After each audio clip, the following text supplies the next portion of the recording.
Hey there, Dr. Steve Edlin, and what I want to talk about today is some of the clinical red flags of cerebellum degeneration. And the reason we want to talk about this is because there's a cross-reactivity with autoimmune thyroid, Hasimotos, and cerebellum sometimes. It can cross-react.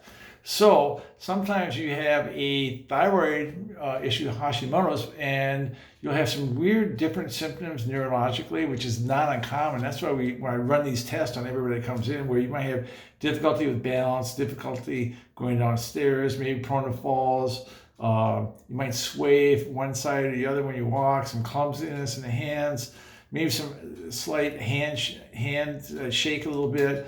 You might have some dizziness, orientation, sometimes where you just get like, oh, something's just not quite with your motion sickness, car sickness, just feeling of disorientation.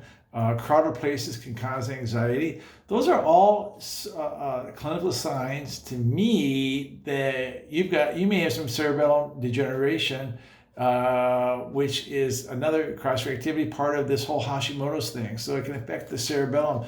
That controls your spinal posture muscles, your balance, your coordination. So when somebody comes in with like maybe some slurred speech, their stance gets wider, they get a scissors gait, they have to, they just can't even hardly stand up straight sometimes, or they may have a termination tremor, we go like this, and we check, and they go like, they just shake like that.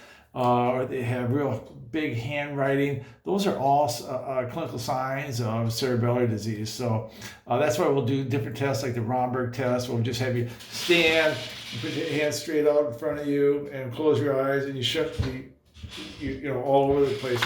We'll do dyskinesia, do these different signs that actually will tell me, hey, how is that cerebellum working? And if it's not working so good, we're definitely going to run some antibodies to the cerebellum.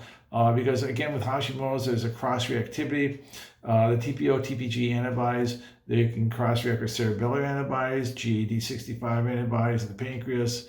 And then actually, if things are coming back positive, all kinds of stuff, we might even do an MRI in the cerebellum and see what's going on in there. So that's part of that whole web of physiological dysfunction. This is why so many doctors fail when they try to manage Hashimoto's, because you have to look at everything. All right, you just can't look at your TSH and T4 and free T3. You need to look at everything comprehensively. You need to look at everything neurologically. So there's a couple of things I just gave you about how we have to actually even look at the cerebellum. It's the back part of the brain. It's just so important because of the potential autoimmune reactions against the cerebellum, and that's what Hashimoto's can cause.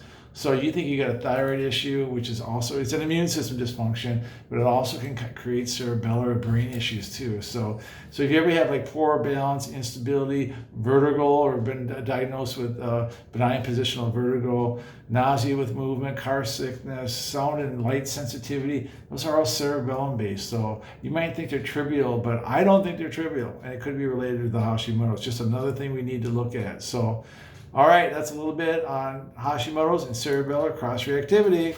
And if you like these videos, make sure you subscribe, and so I can keep you posted when the next one comes too. All right.